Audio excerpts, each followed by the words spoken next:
اعوذ باللہ من الشیطان الرجیم بسم اللہ الرحمن الرحیم السلام علیکم ورحمۃ اللہ وبرکاتہ۔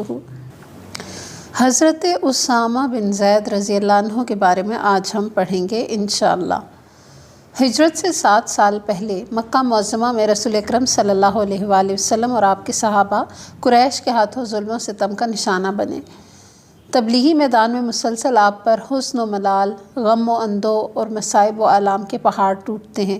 اسی تلاطم خیز دور میں آپ کی حیات طیبہ میں خوشی کی لہر دوڑتی ہے۔ کسی نے آپ کو خوشخبری سنائی کہ ایمن کے گھر اللہ نے بیٹا عطا کیا ہے۔ یہ خبر سن کر آپ کے روئے انور پر بے انتہا خوشی کے آثار دکھائی دینے لگے۔ کیا آپ کو معلوم ہے یہ خوش بخت نومولود کون ہے جس کی ولادت سے رسول اکرم صلی اللہ علیہ وآلہ وسلم کو اس قدر خوشی ہوئی؟ یہ نومولود اسامہ بن زید رضی اللہ عنہ تھے۔ صحابہ کرام رضی اللہ عنہم میں سے کسی کو رسول اکرم صلی اللہ علیہ وآلہ وسلم کی اس بے انتہا خوشی پر تعجب نہ ہوا، کیونکہ سبھی اس نومولود کے والدین کا حضور کے ساتھ قریبی تعلق جانتے تھے۔ اسامہ کی والدہ برکت نامی ایک حبشی عورت تھی جو ایمن کے نام سے مشہور ہوئی، اور رسول اکرم صلی اللہ علیہ وآلہ وسلم کی والدہ ماجدہ کی کنیز بھی رہ چکی تھی۔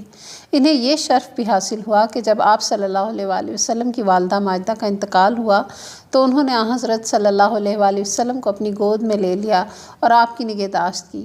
آپ اکثر فرمایا کرتے تھے کہ ایمن میری ماں کی مانند ہے اور یہ میرے اہل بیت میں سے ہے۔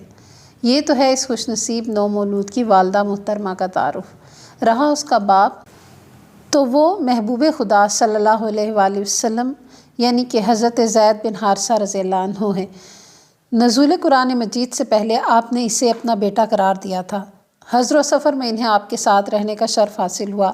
علاوہ ازیں رازدان رسول صلی اللہ علیہ وآلہ وسلم ہونے کی سعادت بھی ان کے حصے میں آئی۔ حضرت اسامہ بن زید رضی اللہ عنہ کی ولادت پر سبھی مسلمان اتنے خوش ہوئے کہ کبھی کسی کی ولادت پر نہ ہوئے تھے۔ اسی لیے جس چیز سے نبی صلی اللہ علیہ وآلہ وسلم کو خوشی حاصل ہوتی، صحابہ کرام رضی اللہ عنہم اجمعین بھی اس کے لیے خوشی کا اظہار کرتے۔ صحابہ کرام رضی اللہ عنہم اجمعین نے اسامہ کو لقب حب النبی دیا۔ انہوں نے اس نومولود کو یہ لقب دینے میں کسی مبالغے سے کام نہ لیا تھا۔ حقیقتاً رسول اکرم صلی اللہ علیہ وآلہ وسلم کو ان سے اتنا پیار تھا کہ سب مسلمان اس پر رشک کے نہ تھے۔ حضرت اسامہ رضی اللہ عنہ آپ صلی اللہ علیہ وآلہ وسلم کے نواسے حضرت حسن بن فاطمہ الزہرا کے ہم عمر تھے۔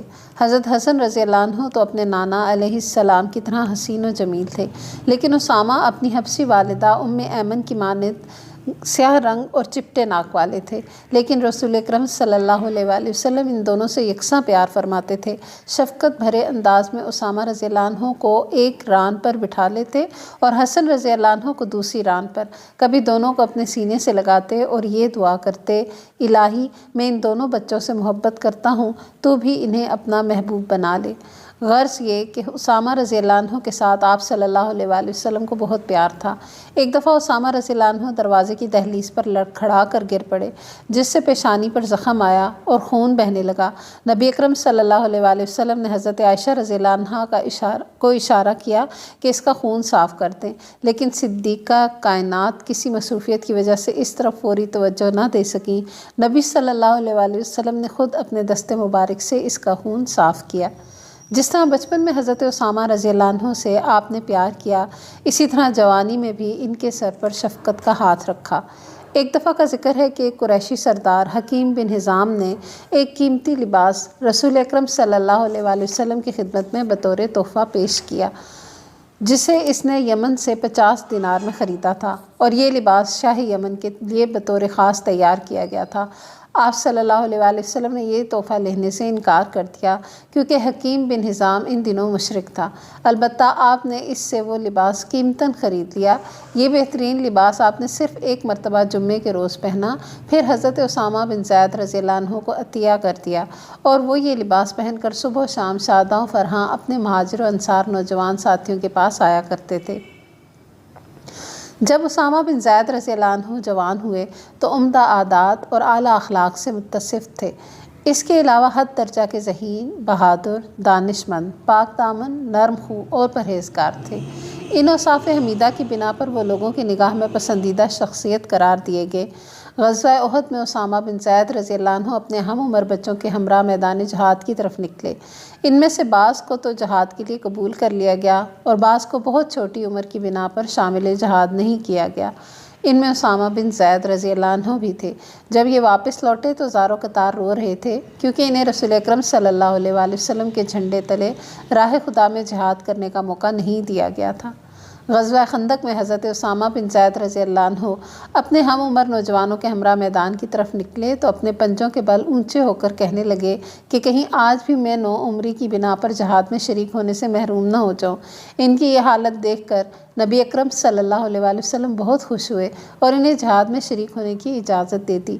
جب حضرت اسامہ نے راہ خدا میں جہاد کے لیے تلوار اٹھائی، اس وقت ان کی عمر صرف 15 برس تھی۔ غزوہ حنین میں جب مسلمان شکست سے دوچار ہوئے تو اس نازک ترین موقع پر اسامہ بن زید رضی اللہ عنہ، حضرت عباس رضی اللہ عنہ، ابو سفیان بن حارث رضی اللہ عنہ اور دیگر 6 صحابہ رضی اللہ عنہم اجمعین میدان کارزار میں ثابت قدم رہے۔ اس چھوٹے سے بہادر جتھے کی بنا پر رسول اکرم صلی اللہ علیہ وآلہ وسلم کے لیے یہ آسانی پیدا ہوئی کہ اللہ نے شکست کو فتح میں بدل دیا اور بھاگنے والے مسلمانوں کو ہزیمت سے بچا لیا۔ جنگ موطا میں حضرت اسامہ رضی اللہ عنہ نے اپنے باپ زید بن حارثہ رضی اللہ عنہ کی قیادت میں ایک جہاد کیا۔ اس وقت ان کی عمر 18 سال سے بھی کم تھی۔ اپنی آنکھوں سے اپنے باپ کی شہادت کا منظر دیکھا، لیکن حوصلہ نہ ہارا، بلکہ حضرت جعفر بن ابی طالب رضی اللہ عنہ کی قیادت میں کفار سے نبرد آزما رہے، یہاں تک کہ یہ سپہ سالار بھی اللہ کو پیارے ہو گئے۔ پھر عبداللہ بن رواحہ رضی اللہ عنہ نے لشکر اسلام کی قیادت سنبھالی، لیکن تھوڑی ہی دیر بعد یہ بھی شہید ہو گئے۔ تو حضرت خالد بن ولید رضی اللہ عنہ کے جھنڈے تلے کفار سے نبرد آزمائی کا موقع آیا۔ انہوں نے ایسی ہی جنگی حکمت عملی اختیار کی کہ جس سے یہ لشکر اسلام کو روم کے مضبوط آہنی پنجے سے چھڑانے میں کامیاب ہو گئے۔ حضرت اسامہ بن زید رضی اللہ عنہ اپنے شہید باپ کے جسد خاکی کو سرزمین شام میں اللہ کے سپرد کر کے انہی کے تیز رفتار گھوڑے پر سوار ہو کر مدینہ طیبہ پہنچے۔ 11 ہجری کو رسول اکرم صلی اللہ علیہ وآلہ وسلم نے رومیوں سے جنگ کرنے کے لیے لشکر اسلام کی تیاری کا حکم صادر فرمایا، اور اس لشکر میں حضرت ابو بکر رضی اللہ عنہ، حضرت عمر رضی اللہ عنہ، حضرت سعد بن ابی وقاص رضی اللہ عنہ اور حضرت ابو عبیدہ بن جراح رضی اللہ عنہ جیسے جلیل القدر صحابی موجود تھے۔ حضور اکرم صلی اللہ علیہ وآلہ وسلم نے اس لشکر کا امیر حضرت اسامہ بن زید رضی اللہ عنہ کو مقرر فرمایا، جبکہ ان کی عمر ابھی صرف 20 سال تھی۔ انہیں حکم دیا کہ علاقہ بلقاء اور قلعہ دار روم کو اپنے پاؤں تلے روند ڈالیں، جو کہ بلاد روم کے غزہ نامی شہر کے قریب واقع ہے۔ یہ لشکر ابھی تیاری میں مصروف تھا کہ آپ صلی اللہ علیہ وآلہ وسلم بیمار ہو گئے۔ جب مرض نے شدت اختیار کی تو لشکر اس صورتحال کو دیکھ کر روانہ ہوا۔ حضرت اسامہ رضی اللہ عنہ فرماتے ہیں، جب نبی اکرم صلی اللہ علیہ وآلہ وسلم بیماری کا شدید حملہ ہوا تو میں اور میرے چند ساتھی تیمارداری کے لیے آپ کی خدمت میں حاضر ہوئے۔ بیماری کی شدت کی بنا پر آپ بالکل خاموش تھے۔ آپ اپنا ہاتھ اوپر اٹھاتے، پھر اسے مجھ پر رکھ دیتے۔ میں سمجھ گیا کہ آپ میرے حق میں دعا کر رہے ہیں۔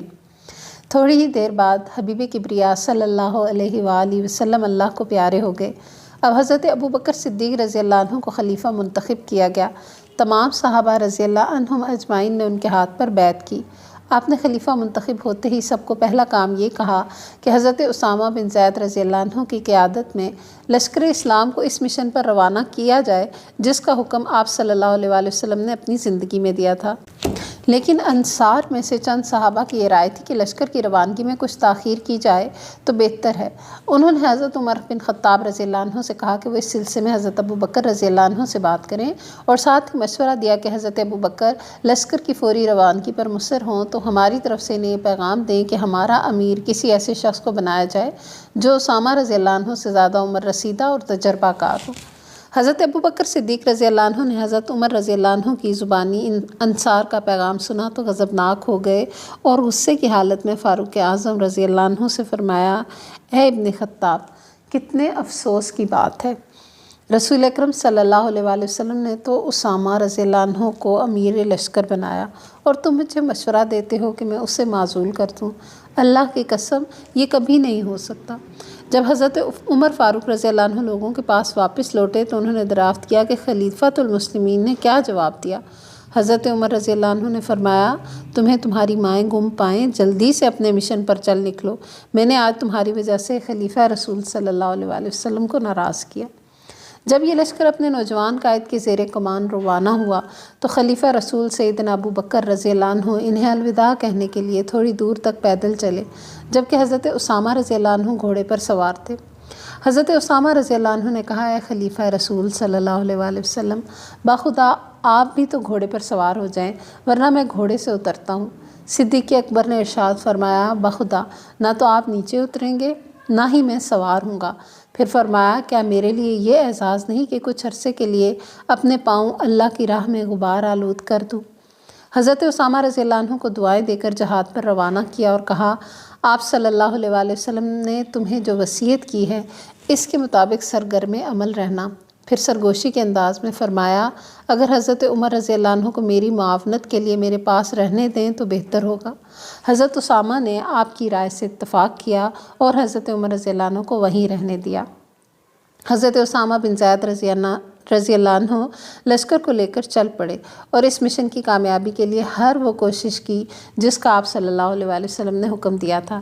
پہلے مرحلے پر لشکر اسلام نے سرزمین فلسطین میں بلقاء اور قلعہ دار روم کو فتح کیا، مسلمانوں کے دلوں سے روم کی سلطنت کا رعب و دبدبہ ختم کر دیا، دیار شام، مصر اور شمالی افریقہ کو فتح کر کے بحر ظلمات تک اسلامی سلطنت کا جھنڈا لہرا دیا۔ حضرت اسامہ رضی اللہ عنہ اس مہم کو سر کر کے بڑی شان و شوکت سے اپنے والد گرامی کے تیز رفتار گھوڑے پر سوار ہوئے اور کثیر مقدار میں مالی غنیمت کے ساتھ بخیر و عافیت لوٹے، یہاں تک کہ یہ بات لوگوں میں مشہور ہو گئی کہ اسامہ رضی اللہ عنہ کے لشکر سے بڑھ کر آج تک کوئی لشکر اتنی کثرت سے مال غنیمت نہیں لایا تھا۔ جو وقت گزرتا گیا، مسلمانوں کے دلوں میں حضرت اسامہ رضی اللہ عنہ کی قدر و قیمت بڑھتی گئی اور یہ عزت و وقار اور عظمت و شان آپ صلی اللہ علیہ وآلہ وسلم کے ساتھ وفاداری کے نتیجے میں آپ کو میسر آئی۔ فاروق اعظم رضی اللہ عنہ نے اپنے دور خلافت میں حضرت اسامہ رضی اللہ عنہ کے لیے اپنے بیٹے سے زیادہ وظیفہ مقرر کیا تو بیٹے نے عرض کی، ابا جان آپ نے اسامہ کے لیے 4000 اور میرے لیے 3000 درہم وظیفہ مقرر کیا ہے، حالانکہ اس کے باپ کو وہ فضیلت حاصل نہیں تھی جو آپ کو حاصل ہے اور اسامہ رضی اللہ عنہ کو وہ مقام حاصل نہیں جو میرا ہے۔ بیٹے کی یہ بات سن کر فاروق اعظم رضی اللہ عنہ نے ارشاد فرمایا، بیٹے افسوس ہے تمہیں علم نہیں، سنو اس کا باپ تمہارے باپ سے زیادہ رسول اکرم صلی اللہ علیہ وآلہ وسلم کو عزیز تھا اور یہ خود بھی آپ صلی اللہ علیہ وآلہ وسلم کو تم سے زیادہ پیارا تھا۔ یہ جواب سن کر حضرت عبداللہ بن عمر رضی اللہ عنہ خاموش ہو گئے اور اسی وظیفہ پر راضی ہو گئے جو ان کے لیے مقرر کیا گیا تھا۔ حضرت عمر بن خطاب رضی اللہ عنہ جب بھی حضرت اسامہ رضی اللہ عنہ سے ملتے تو خوشی سے پکار اٹھتے، خوش آمدید میرا سردار آ گیا۔ جب کوئی ان سے اس والہانہ انداز پر تعجب کرتا تو فرماتے، تمہیں معلوم نہیں ایک موقع پر رسول اکرم صلی اللہ علیہ وآلہ وسلم نے اسامہ رضی اللہ عنہ کو میرا امیر بنایا تھا۔ ان قدسی پاک نفوس پر اللہ رحمت کی برکھا برسائے۔ بلا شبہ رسول اکرم صلی اللہ علیہ وآلہ وسلم کے صحابہ کرام رضی اللہ عنہم اجمعین انسانیت کے اعلیٰ و اکمل اور افضل مقام پر فائز تھے۔ تاریخ نے کبھی ان جیسے قدسی انسانوں کو نہیں دیکھا۔ وآخر دعوانا ان الحمد للہ رب العالمین۔ سبحانک اللہم و بحمدک، نشہد ان لا الہ الا انت، نستغفرک و نتوب الیک۔ والسلام علیکم ورحمۃ اللہ وبرکاتہ۔